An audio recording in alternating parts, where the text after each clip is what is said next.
জয়গুরু ইষ্টপ্রাণ দাদা ও মায়েরা, আজ ইষ্ট প্রসঙ্গে পরম পূজ্যপাদ শ্রী শ্রী আচার্যদেবের এই অমৃতময় কথাগুলি জেনে নেব। 11টি খুবই গুরুত্বপূর্ণ কথা উপশ্রবণ। পরম পূজ্যপাদ শ্রী শ্রী আচার্যদেবের শুক্তি সংকলন। তুমি একটা বিল্ডিং বানাতে পারো, কিন্তু সেটা মন্দির হবে না। দেবালয় তাই, যেখানে গিয়ে মানুষের দেওয়ার ও করার প্রবৃত্তি জন্মায়। আমি ঠাকুরের মানুষ যখন, তখন কোনো অবস্থাতেই লজিক ভুলবো কেন? তোমায় সুন্দর করে সাজিয়ে পুজো করব, এটা যক্ষ প্রবৃত্তি। তোমার গায়ে কেউ আঁচড়টুকু লাগাতে চাইলে তাকে সাবার করে দেব, এটা রাক্ষস প্রবৃত্তি।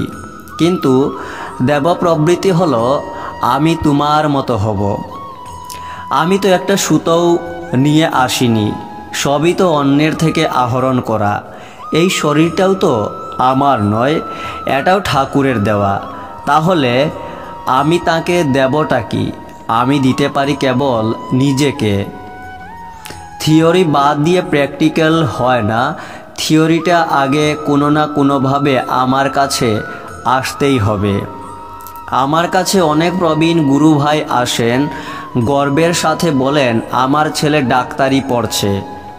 আমি মনে মনে বলি, তাতে আমার কাঁচকলা। তোমার ছেলে যদি ঠাকুরের কাজে না লাগলো তো কি হলো? একটা পুরুষ কোনো মেয়ের গায়ে হাত তুলছে মানে সে আগেই হেরে গেছে ওই মেয়েটির কাছে। মাথা প্রণাম করে না, প্রণাম করে মন। বিচ্যুতি তখনই আসে যখন মানুষ ভিতরের কথা না শুনে বাইরের কথা শুনে। সবাইকে নিয়ে চলতে যাব কেন?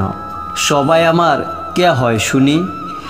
আমি শুধু ঠাকুরকে নিয়ে চলব, সবাই আমার সঙ্গে চলবে। সবাইকে নিয়ে যে চলতে চায় সে ওই মন্দিরের ঘণ্টার মতো, যে আসে ঢং ঢং করে বাজিয়ে যায়। মন খুব চঞ্চল, এটা বড় কথা নয়। দেখতে হয় সেই চঞ্চলতার প্রকৃতিটা কি। পুকুরে ঢিল মারলে জলে চাঞ্চল্য জাগতে পারে, তাতে তলার পাঁক গুলিয়ে উপরে উঠে, জল নোংরা হয়ে যায়।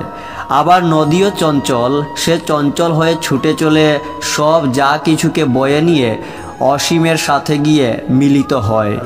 চঞ্চলতাটা এরকম হলে ক্ষতি কি? বিভিন্ন তারিখে শ্রী শ্রী আচার্যদেবের এই কথাগুলি আপনারা শেয়ার করতে পারেন। জয় গুরু।